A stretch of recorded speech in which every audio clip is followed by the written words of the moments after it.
이번 시간에는 우리가 보통 저당권이나 전세권을 가지고 그 부동산에 대해서 경매 신청을 하게 되는데, 이미 그걸 이제 보통 나누면 그 경매를 두 가지로 나누게 되면은 임의 경매하고 강제 경매라는 두 가지가 있는데, 어차피 뭐 입찰받는 입장에선 동일해요. 근데 이제 그 원인이 다른 거죠. 경매라는 게 두 가지가 있는데, 하나는 강제 경매가 있고 하나는 임의 경매가 있어요. 임의 경매라는 건 저당권이나 이제 저당권을 보통 설정을 했을 때, 이제 저당권 변제가 안 되면 저당권을 가지고 집을 이제 경매로 넘기는 절차고, 강제 경매 같은 경우에는 판결을 받아서 판결이라든가 아니면 공증, 화해 조서 그런 걸 받아서 이제 그 판결문과 동일한 효력이 있는 증서를 가지고 이때 이제 경매로 넘기는 걸 이제 강제 경매라 그러는데, 보통 이제 임의 경매가 이제 숫자가 많을 거고 강제 경매는 이제 임의 경매보다는 숫자가 적죠. 그래서 보통 이렇게 지금 경매가 이제 취득하는 원인이 있는데, 경매가 진행되는 원인이 있는데, 이제 여기 오늘 시간에는 임의 경매에 대해 가지고, 임의 경매는 이제 저당권이죠. 임의 경매에 대해 가지고 신청은 어떻게 하는지 그걸 이제 말씀을 드리려고 합니다. 우리가 흔히 이제 경매 사이트를 보게 되면, 경매 사이트를 이제 저는 이제 보통 두인 경매를 보는데, 두인 경매 일단 사이트에 들어가면은 예전에 이제 굿옥션하고 이제 구성이 비슷해서 똑같아서 보기가 이제 편해서 일단 그 두인 경매를 보고 있어요. 그래서 일단 여기에 보면은 대지도 나와 있고 전도 나와 있고 밭도 나와 있고 다세대도 나와 있고 아파트도 있고 대지도 있고 공장도 있고, 이렇게 물건이 수없이 많아요. 385번까지 있는데, 이게 지금 거의 2, 30개 되니까 몇천 개가 물건이 이제 11,547건이 나와 있다는 거죠. 지금 11,574, 11,000건이. 그래서 이렇게 많은 물건이 왜 경매로 나오고, 경매로 나오게 된 통로는 뭔지, 그리고 그 원인은 뭔지 먼저 살펴보면 이렇게 돼요. 지금 경매라는 게 처음에 말씀드렸듯이 보통은 이제 우리가 흔히 얘기할 때 경매라 그러면 저당권을 이제 돈을 빌릴 때 저당권을 설정을 하고, 저당권 이제 돈이 변제가 안 되면 저당권을 실행해 가지고 경매를 넘기게 되는데, 아까 처음 말씀드렸듯이 경매라는 게 두 가지예요. 경매라는 게 임의 경매라는 게 있고 지금 그 강제 경매라는 게 있어요. 임의 경매 같은 경우에는 아까 얘기드렸듯이 저당권을 설정을 했다가 변제가 안 되면은 경매로 바로 신청을 하는 절차고, 오늘은 임의 경매 신청에 대해 가지고 일단은 보려고 하는 거고, 신청하는 방법 그리고 접수하는 방법까지 다 볼 거고, 강제 경매 같은 경우에는 이제 판결을 받아서, 판결은 뭐 여러 가지죠. 일단은 뭐 대여금에 대한 건, 뭐 손해배상이라든가 아니면 양수금이라든가 아니면은 뭐 그 이런 이제 손해배상, 이거 보통 이제 손해배상이 많은데, 이런 부분에 대해 가지고 판결을 받게 되면 판결을 가지고 이제 집행을 해야 되니까 집행을 하게 되고, 집행을 하면 이제 경매로 넘어가는 거죠. 그래서 임의 경매하고 강제 경매가 이제 두 가지가 있는데, 이런 절차가 있고 또 한 가지 예외적인 경우는 이거예요. 형식적 경매라는 게 있는데, 형식적 경매라는 건 말 그대로 이런 지금 권리 관계에 기해 가지고 경매가 진행이 되는 게 아니고, 예를 들어서 이렇게 집이 하나가 있는데 이걸 갖다가 지분으로 다 쪼개서 갖고 있어요. 1, 2, 3, 4번, 1, 2, 3, 4번이. 그런데 4번이 1, 2, 3, 4번에 대해 가지고 이거를 갖다가 분할을 하자 그래요. 분할을 하자고 청구를 하게 되면, 이거를 예를 들어 가지고 이게 토지인데 여기에는 도로가 붙어 있고 이렇게 도로가 붙어 있는데, 누구는 여기를 갖고 누구는 여기를 갖고 누구는 맹지고 이렇게 분할할 수는 없단 말이에요. 그래서 법원에서는 어떻게 명령을 하냐면, 이거를 매각 대금에 대해서 지금 지분대로 분할을 하라고 판결을 내려요. 그렇게 되면 이 판결문을 가지고 공유물 분할건에 대해 가지고 이거 전체를 지금 일단 경매에 붙이고, 붙인 금액에 대해서 배당이 나오면 이걸 이제 배당받는 방법이 있다는 거죠. 그래서 형식적 경매라는 거 공유물 분할 청구 소송처럼, 예를 들어서 공유물에 대해 가지고 이제 어떻게 나누는 게 현실적으로 불가능하니까, 이렇게도 나눌 수가 없으니까 누구는 좋은 자리 갖고 누구는 나쁜 자리 갖고 이렇게 가지고 다들 1, 2, 3, 4번들이 다 납득을 할 수 없으니, 차라리 이걸 처분을 해서 이 금액을 환가를 해서 돈으로 나누라는 거예요. 그래서 돈으로 나누는 경우가 형식적 경매라는 게 이렇게 나오고, 그러니까 두 가지, 세 가지인 거죠. 하나는 임의 경매고, 두 번째로 나오는 게 강제 경매고, 세 번째는 형식적 경매로 공유물 분할에 대한 거. 근데 이거 차이는 뭐냐면, 공유물 분할건에 대해서는 이런 임의 경매나 강제 경매 같은 경우에는 지분을 누가 이렇게 2분의 1 지분을 갖고 있는데, 이 부분을 경매를 신청하게 되면은 여기에 있던 공유자가 그 다른 입찰자보다 이걸 먼저 우선 매수할 수 있는 권리가 있어요. 우선 매수할 수 있는 권리가 있는데, 형식적 경매 같은 경우에 공유자들이 우선해서 매수할 수 있는 권리가 없어요. 이런 차이가 있어요. 그래서 지금 그 중요한 거는 경매가 물건이 이렇게 지금 많은 건 임의경매나 강제경매나 형식적 경매를 통해 가지고 물건이 이렇게 쏟아진다는 거예요. 그러니까 원인은 다 그거죠. 분쟁이죠, 분쟁. 분쟁이라는 게 일단은 채무를 이행을 안 하든가 아니면 공유물에 대해 가지고 분할을 해야 되는데 협의가 안 된다든가. 협의가 되면 이렇게 넘어갈 리가 없죠. 그래서 이런 경우에 세 가지 경우에 이제 경매 물건이 이제 나오게 되는 거고, 이걸 원인으로 이제 경매 물건이 그렇게 쏟아지는 거죠. 아까 보신 것처럼.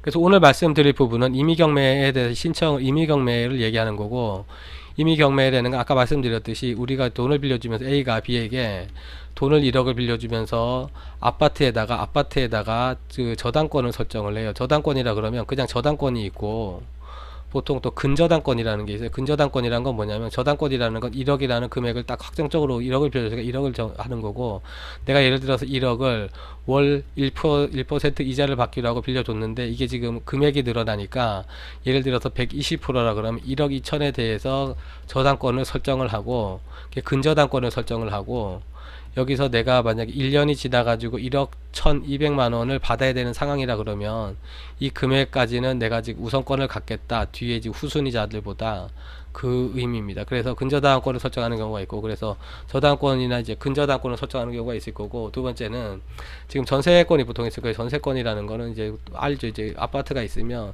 여기서 1억짜리 아파트인데 7천만 원의 전세금을 해서 친척은 이제 2년 동안 약정을 하고 살았는데, 이제 그 계약이 만료가 됐는데 그 집주인은 이게 전세가 따로 나가면 다음 임차인이 들어오면은 돈을 줄게, 지급을 하게, 이렇게 얘기하지만 이거는 법적으로 안 맞는 얘기예요. 뭐냐면 이 사람이 돈을 갖다 7천만 원을 갖고 있다가 그 변제기가 지나면 이제 이 사람이 나가야 되는 시점이 되면 7천만 원을 반환을 해야 되는 게 맞지, 다음 사람이 들어오면 이거 받아서 줄게, 이건 맞지 않는 거예요. 이 시점부터 그 집주인 같은 경우에는 채무 불이행에 빠지는 거기 때문에 채무를 이행하지 못하고 있는 상황이기 때문에 여기에 대해서 지금 전세금 반환 청구 소송이 가능해요. 그래서 전세금 반환 청구 소송은 대항력을 가지고, 일단은 지금 우리가 보통 들어갈 때 전세권 설정을 안 하는 경우가 많은데, 대항력 가지고 판결을 받아 가지고 전세 계약서 가지고 판결을 받아서 하는 경우도 강제경매고, 지금 전세권이라는 걸 이제 설정을 해 가지고 변제가 안 되면 전세권에 기해서 경매를 신청한 경우가 있으니까 이거는 이제 임의경매가 되는 거죠. 그래서 이게 두 가지 경우가 보통 많은데, 이제 이거를 중심으로 설명을 해 보겠습니다. 저당권이라는 게 뭘까요? 저당권이라는 게, 저당권이라 그러면 일단은 물건이라는 게, 민법에 보면 민법이 어떻게 구성이 되어 있냐면은 총칙이라는 게 있고, 총칙, 여기서 이제 그 민법에서도 용어를 거의 정리를 다 해놓는 거예요. 개념을 다 정리를 해놓고, 물건이라는 게 있어요. 물건이라는 게 있는데, 물건이 있고, 일단 나누자 그러면 채권이라는 게 있고, 친족이 있고, 상속에 대한 건, 이렇게 나눠진단 말이에요. 그래서 뭐냐면 총칙이라는 걸 민법에 보면, 민법 이제 헌법, 민법, 형법 이렇게 쭉 나가죠. 대표적인 뭐 육법이라 그러는데, 헌법, 민법, 형법, 뭐 상법, 뭐 이렇게 행정법 이렇게 나가죠. 그래서 대표적으로 이게 지금 그 법률의 기본이 되는 거고, 기타 부속 법률들이 많아져 가지고 이렇게 법전이 이렇게 두꺼워지는 거죠. 법전이. 그래서 민법이라 그러면 총칙이 있고, 물권법이라는 게 있고, 채권법, 친족법, 상속법 이렇게 나눠지는데, 용어를 일단 총칙에서는 용어를, 민법에서 전반적으로 쓰는 용어나 시간 개념 이런 걸 다 정리를 해 놓은 거고, 물건에 대해서는, 물건이라는 거는 그거예요. 채권에 대비해 가지고 하는 얘기인데, 채권이라는 거는 A하고 B가 있으면, A가 B에게 돈을 빌려줬다 그러면, 아니면 매매 계약이라 그러면 A는 B한테다가 지금 아파트를 넘겨줘야 되고, B는 A한테다가 1억에 대해서 지금 그 아파트 매매 대금을 지급해야 되니까, A는 B한테 아파트를 이전해야 될 채무, 그러고 B는 그 매매 대금 1억 원을 A한테 지급해야 될 채무, 이렇게 각각 채권 채무가 같이 있단 말이니까, A의 입장에서 보면은 1억을 받아야 되는 채권이 있고, 아파트를 넘겨줘야 되는 채무가 있는 거예요. 그래서 각각 채권과 채무를 갖고 있는데, 이런 지금 이행해야 되는 지금 그 채권 채무 관계를 이거 채권법에서 다루고 있는 거고,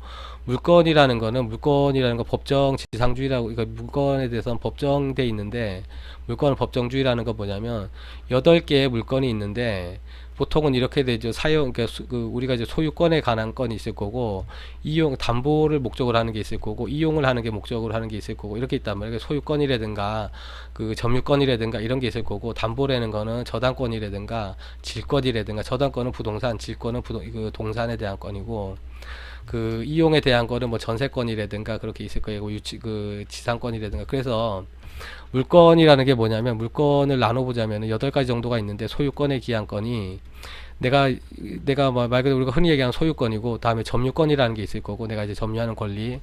두 번째는 사용 그 담보를 할 수 있는 거, 담보권에 대해 가지고는 저당권이 있고, 저당권은 부동산에 대한 건. 그리고 질권이 뭐 질권이라는 거 들어봤을 거예요. 질권이라는 건 이제 부동산 이외의 채권에 관한 건, 부동산 이외의 권리. 그리고 지금 용익물권이라는 건 뭐냐면 이거 사용해 가지고 이익을 얻을 수 있는 거니까 전세권이라든가 아니면은 지상권이라든가 지역권이라든가 이렇게 나눠져 있는데, 이거는 우리가 따로 지금 뭐 임의로 채권 같은 경우에는 계약을 통해 가지고 내가 뭘 해줄 테니까 뭘 해달라 이렇게 그 임의로 계약은 이제 자유롭게 할 수 있는데, 물건이라는 건 법정돼 있기 때문에 내가 뭐 저당권에 대해 가지고 뭐 다른 또 물건을 만들어 가지고 할 수 있다 이렇게 없어요. 등기하는 사항이고 또 그러기 때문에. 그래서 이런 이제 담보를 목적으로 지금 그 물건이 있는데, 여기서 저당권이라는 게 저당권을 중심으로 볼 거예요. 그래서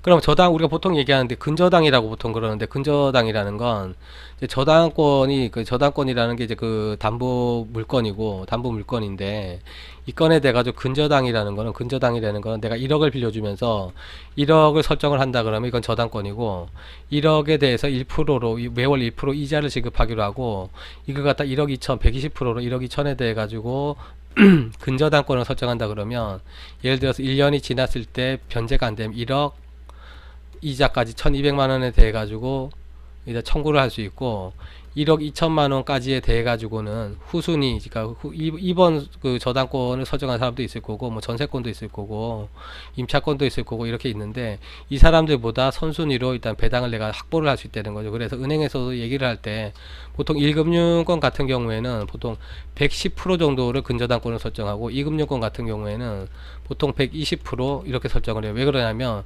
이거 같은 경우에는 이자가 2% 정도로 낮으니까 이제 110% 정도만 해도 경매까지 진행을 하더라도 이 금액은 다 받을 수 있다 이렇게 생각을 하는 거고, 이 120%까지 하는 이유는 보통 은행에서 이자가 4에서 5% 정도 되니까 여기서 20% 채우는 거는 별 문제, 그 기간이 짧게 걸리니까 경매가 끝날 때까지는 그 20%를 넘을 수 있으니까, 그래서 여유롭게 이제 금리가 높으니까 120%, 1금융권 같은 게 금리가 낮으니까 110% 이렇게까지 근저당을 설정을 해요. 그래서 보통은 그 아파트가 있는데, 아버지가 아파트를 가지고 있고 아들이 사업을 하겠다고 지금 그 3억짜리 아파트인데 1억 원에 대해 가지고 일단 근저당권을 설정을 해서 내가 사업 자금을 빌려달라 그래서 사업 자금으로 가지고 가요. 그래서 사업이 잘 되면 상관이 없는데, 사업은 뭐 쉽게 망해가지고 일단 1억의 채무를 이제 갚지를 못하고 이자도 못 갚게 되니까, 은행 입장에서는 저당권을 설정했다가 1억 2천에 대해서 저당권을 설정했다가 이 건에 대해 가지고 이제 이자를 지급을 못하니까 채무 불이행으로 이거를 이제 담보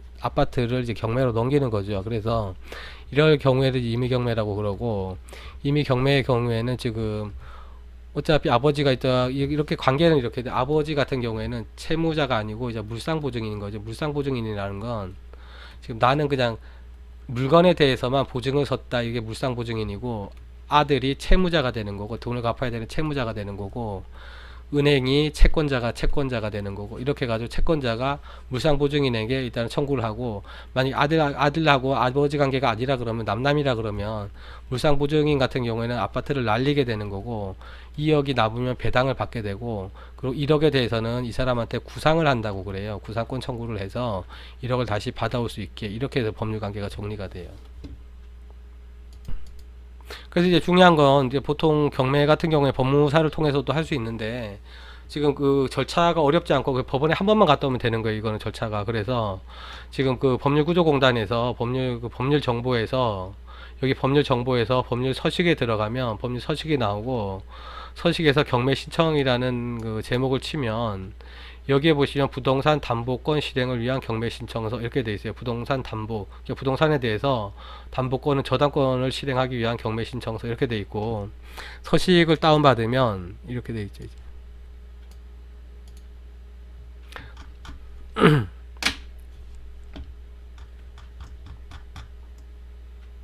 하나하나 하면은 별로 어렵지가 않아요. 이게 지금 신청하는 절차가 그냥 그대로 가서 접수만 하면 되기 때문에. 그래서 이 서식을 가지고 부동산 담보권 실행을 위한 경매 신청서, 그러니까 임의 경매 신청서라는 거고, 채권자는 내 이름, 주민등록번호, 주소, 전화번호 쓰면 되고.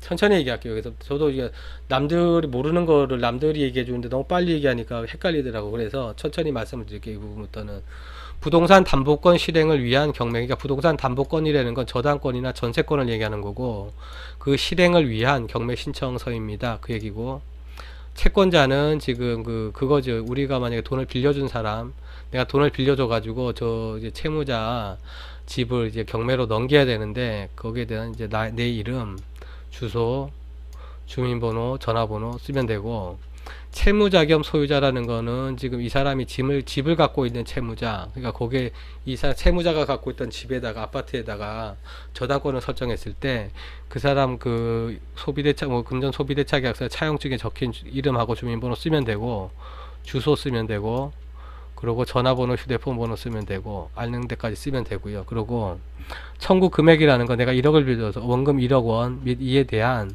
이자 약정이 있으면 이자 약정에 대한 이제 이자 약정을 쓰면 되고, 여기에 대해서 지연 손해금, 그걸 얘기하는 거예요. 지연 손해금이라는 건 뭐 경매 신청 비용이라든가 뭐 그런 거고, 경매할 여기서 쭉 보게 청구 금액은 그거고, 경매할 부동산의 표시는 별지 목록 기재와 같은 별지에다가 그 부동산 등기부등본을 떼가지고 거기에 나와 있는 주소지하고 구조하고 면적 이런 거 쓰면 돼요. 그래서 그 뒤에 볼게요. 그러고 신청 취지는 동일해, 편집도 할 거 없이 동일해. 채권자의 채무자에 대한 그 채권자 돈 빌려준 사람의 채무자에 대한 위 청구 금액 변제 충당하기 위하여, 그 돈을 받기 위하여 별지 목록 기재, 부동산 보고 이제 쓴 별지 목록에 부동산에 대한 담보권 실행을 위한 경매 절차를 개시하고, 이렇게 판결을 내려달라는 게 경매 절차를 개시한다는 판결. 그리고 채권자를 위하여 이를 압류한다. 그러니까 일단은 그 처분을 하면 안 되니까 압류를 하고 경매 절차를 개시한다라는 재판을 구합니다. 그 얘기가 두 가지예요. 지금 경매 절차 개시하고 이를 위하여 채권을 일단 부동산을 압류한다. 압류하고 이제 부동산 경매 절차 시작이죠. 이제 그래서 경매 절차 그 경매 개시 결정이라 그래요. 그래서 이 판결을, 신청 이후에는 그거죠. 담보권의 표시는 내가 이 사람한테 돈을 빌려주고 저당권 등기를 마쳤습니다. 저당권 등기라는 거 등기부 등본에 보면 다 나와요. 이거는 저당권 번호라는 게 나오고, 등기를 마쳤고, 피담보 채권의 표시는 이제 담보가 된 채권이라는 게 얼마를 빌려줬다는 거. 담보는 아파트고, 피담보 채권이라는 건 담보가 얼마가 됐는지, 어떤 돈이 담보인 채권인지, 채권자는 채무자에게 언제 금 1억 원을 변제기를 언제로 해서 이자를 2% 연 12%로 정해서 대여했습니다. 그리고 변제 기간이 경과해야지 이 사람이 갚아야 되니까, 변제 기간이 경과했다는 것과 변제 기간이 지났는데도 이행을 하지 않는다는 이행 지체라는 거. 채무자는 채권자 변제 기간이나 채무자에게 위 채권의 변제를 여러 차례 독촉하였는데도, 이런 경우에 내용 증명을 보통 독촉을 하죠. 채무자는 지금까지 갚지 않고 있습니다. 따라서 채권자는 위 담보권 실행을 위하여 별지 목록 기재 부동산에 대한 경매 개시를 신청합니다. 이게 지금 청구 2예요. 그러니까 신청 취지라는 건 이렇게 판결을 내려달라는 취지고, 신청 이유라는 건 판결문을 내려주는데 이유가 뭔지 그건 이제 내가 이제 이 사람한테 돈을 빌려줬고 저당권을 갖고 있고, 이 사람이 돈을 갚지 않고 지체하기 때문에 그 저당권을 실행해 주십시오, 이 의미입니다. 그래서 첨부 서류라는 게 많은데, 여기에 많은데 지금 이거 많은 걸 걱정할 게 아니에요. 이거는 지금 보면 금전 소비대차, 우리가 이제 차용증 쓴 거, 그리고 근저당 권리 등기 권리증, 그러니까 근저당을 설정을 하게 되면은 그 권리증이 나오는데, 그거 권리증, 그리고 최고서, 내가 지금 돈 갚아라 최고했다는 부분, 그리고 그 부동산 등기를 떼 가지고 이제 그 제출을 하라는 거예요. 그리고 건축물 대장, 토지 대장 이런 건 이제 그 동사무소 가면 다, 그 구청 가면 다 뗄 수 있으니까. 그리고 채무자 겸 소유자의 주민등록 등본, 그리고 등록 면허세, 이거는 이제 그 집행을 할 때 돈을 내야 되니까 집행 비용이라는 게 이렇게 되어 있다는, 경매를 신청할 때는 돈을 내게 돼 있어요. 그래서 경매 비용이라는 게 드는데, 경매 비용이라는 게 이제 앞에서 살펴보고 그래서 이제 산정을 할 거예요. 산정하는 건 기계적으로 하니까 쉬운데, 경매 비용 같은 경우에는 일단은 지금 경매를 아파트를 만약에 예를 들어서 1억이 저당권이 설정이 돼 있어서, 3억짜리 아파트가 1억 원이 저당권이 설정이 돼 있어서 경매로 넘겼고, 이게 그 3억에 낙찰이 됐다 그러면 3억이 낙찰되면 법원에다가 이 낙찰자가 돈을 내게죠. 잔금을 내면 최선순위로 경매 비용은 다른 거에 비해서 최선순위로 일단 경매 비용을 먼저 지급을 해줘요. 이거를. 그러니까 이 사람 그 채권자 입장에서 손해 보는 게 아니에요. 경매 대금을 경매 예납금을 지급했다 그래서 그러니까 경매 비용을 지급하고도 최선순위로 받으니까 그거는 이제 그러니까 내가 이제 불필요하게 소비하는 금액은 아니라는 거예요. 그리고 집행비용 예납서까지 납부를 하고 이제 영수증을 이해관계의 목록이라는 거는 예를 들어 가지고 이제 뒤에 내가 1순위 저당권자인데 배당을 해야 된단 말이에요. 그 등기상에 보면 내가 1순위로 이제 등기부에 내가 1순위로 이 사람한테 돈을 빌려주면서 내가 1순위로 저당권을 가지고 있는데 여기서 예를 들어 가지고 3억짜리 아파트에 1억 정도만 했으니까 2억에 대한 담보 가치는 있단 말이에요. 그래서 이걸 또 담보로 2순위로 저당권을 설정한 경우가 있고, 그래서 이런 지금 이해관계인을 쓰라는 얘기예요. 이해관계인 목록을 작성하라는 거예요. 이것도 등기부 등본을 보면은 다 이제 나와 있으니까 그런 부분도 확인을 하면 되고, 부동산 목록 그리고 송달료 납부서 이렇게 제출을 하면 돼요. 그래서 뒤에 보면은 별지라는 게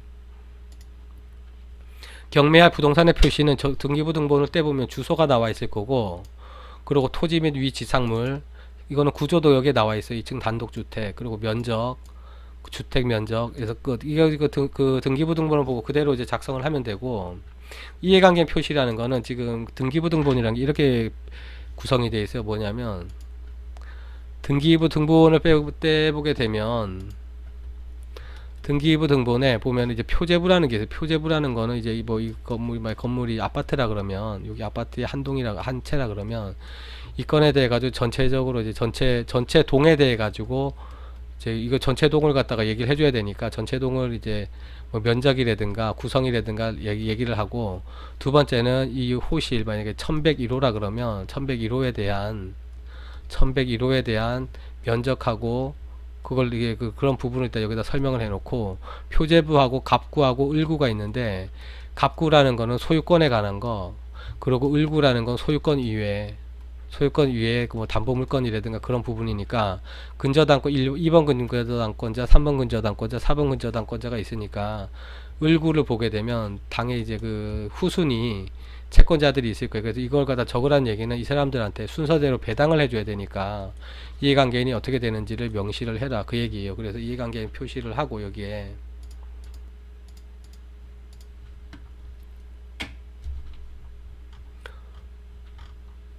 표시를 하고, 이거는 이제 별지니까 별지고, 여기서 이걸 다 첨부를 하게 되면 그 부동산 소재지 관할이니까, 부동산이 예를 들어서 뭐 종로에 있다 그러면 중앙지방법원에다가 이제 부동산 소재지 법원에다가 신청을 해야지 그 집행이 가능하니까 당연히 이제 부동산 소재지 관할 법원으로 해서 청구를 하면 되고, 여기서 중요한 거는 지금 말씀드린 대로 집행 비용이라든가 등 이런 그 비용을 어떻게 계산하느냐, 이것도 거의 정해져 있는 거니까 기계적으로 계산이 되는 거예요. 지금 법률 정보에 가보면 소송비용 자동계산이라는 게 있고, 소송비용 자동계산에서 경매 신청 비용 계산이 있어요. 여기에 들어가면 청구 금액이 내가 1억 원이고, 현황 조사 건수는 아파트 한 건이니까 한 건, 설정계약서 집행권원이니까 저당권 한 건이니까 한 건, 부동산 수도 아파트가 하나니까 한 건, 이해관계자 수는 아까 그 4번까지 저당권자가 있다 그러면 4건, 이렇게 해가지고 계산을 하면, 아까 여기에 있는 게 인지대하고 당연히 이제 인지대하고 증지가 나올 거고,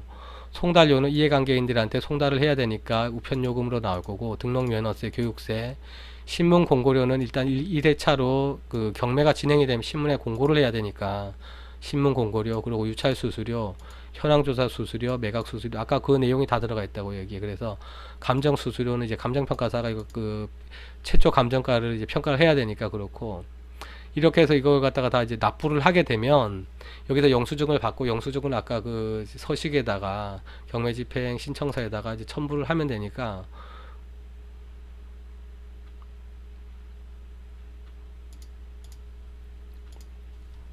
그래서 여기다 별도 A4 용지에다가 아까 그 이런 예납한 영수증 통지서를 다 영수증을 붙여가지고 같이 제출을 하면 돼. 그러니까 이만큼 두꺼워지겠죠. 왜 그러냐면 금전 소비대차 계약서 들어가야지, 사용증 들어가야지, 그 등기 권리증 들어가야지, 최고서 내가 보냈다는 내용 증명 보내야지, 등기부 등본하지, 건축물 대장, 토지 대장, 이렇게 다 하다 보면 이만큼 두꺼워진다고. 그러니까 그걸 작성을 해가지고, 두꺼워졌다는 게 서식이 어렵다는 게 아니고 준비해야 될 게 많다는 거예요. 준비할 것도 그냥 동사무소나 구청이나 가면은 그리고 은행에 들리면은 다 할 수 있는 내용이니까, 이렇게 납부가 되면은 그걸 가지고 일단은 경매 법원에다가 제출을 하시면 돼요. 민원실에다가 접수를 하면 그대로 경매 신청은 되고, 여기에 보듯이 이렇게 경매가 신청이 되면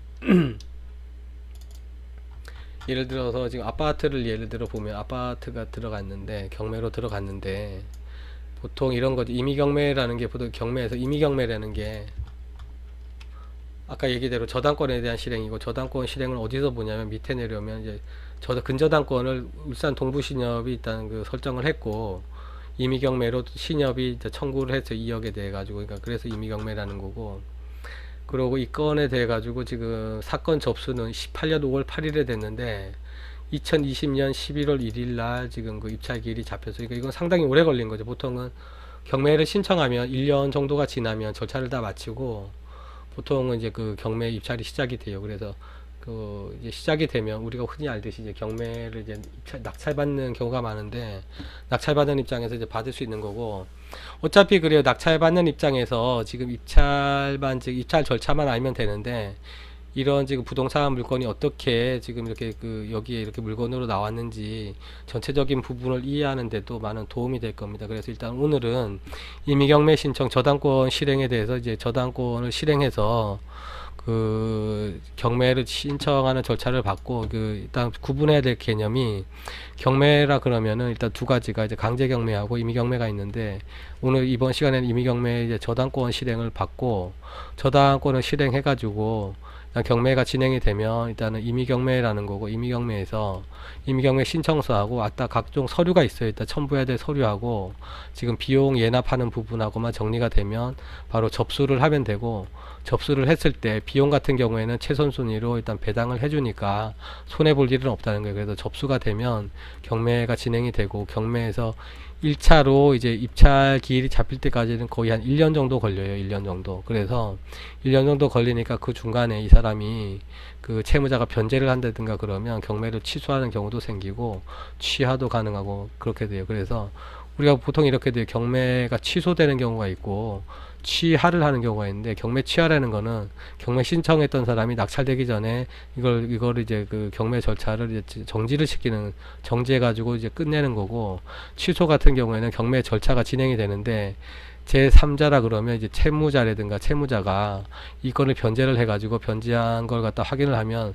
경매 절차가 취소되는 경우가 있고, 이렇게 이제 두 가지로 나눠져요. 그래서 이런 건도 지금 경매 투자라든가 아니면 경매 신청을 하는 경우도 어차피 경우의 수는 여러 가지가 나누어진단 말이에요. 지금 뭐냐면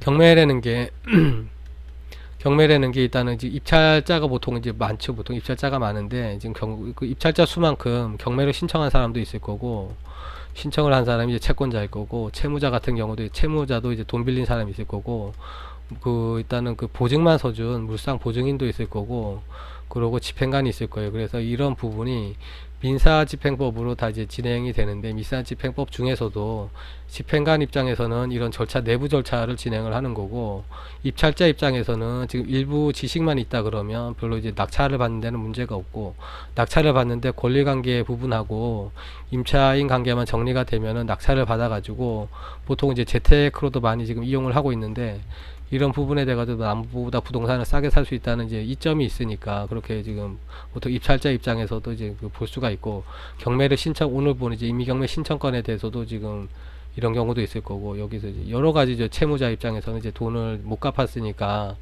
지금 뭐 자기 집을 날린다든가, 이제 물상 보증인 같은 경우에도 둘 똑같이 부동산 이제 경매로 진행이 되면 시중가보다 낮게 책정이 돼가지고 낙찰이 되니까 이런 부분에 대한 손해를 보는데, 일단 손해 보는 이유는 그냥 채무 불이행권 때문에 그런 거죠. 채무를 이행 못했으니까 그런 책임을 지는 거고, 예를 들어서 채무자가 있다 그러면 채무자가 내가 이제 그 보증을 쓴 사람인데 채무자가 돈을 못 갚아서 내 집이 날라갔다 그러면 이 사람한테 돈을 받아야 되는데 현실적으로 불가능한 경우가 많죠. 채무자가 빚을 질 때부터도 돈이 없었고 여기서 망해가지고 있는 사람한테다가 돈을 빌려준다는 것도 어려워. 그러니까 보증이라는 게 예전 이제 예전과 요즘에는 신용보증재단이라든가 서울신용보증이라든가 이런 게 많아져가지고 보증 업무를 따로 보는데 예전에는 이제 인적 보증이라는 게 많아가지고 그런 경우에서 이제 망하는 사람이 많았고, 그리고 두 번째는 이제 그 차라리 망하지 않으려 그러면 아파트가 뭐 두 채가 있어 그러면 한 채 정도만 지금 담보로 제공을 하고 보증은 쓰지 말아야지, 이것만 날리고 말아야지. 두 개까지 다 날린다 그러면 보증을 쓰면은 무한 책임을 져야 되니까 이런 부분을 갖다가 잘 생각을 해가지고 이제 보증을 쓰는 것도 맞다야 하는 거예요. 그래서 오늘 임의경매 신청건에 대해 가지고 일단은 설명을 드렸고, 지금 뒤에 시간에는 지금 또 이 건에 대해 가지고 연관돼서 또 말씀을 드리겠습니다. 그 구독과 좋아요 눌러주시면 일단 다음 동영상 찍는 데 많은 도움이 될 것 같습니다.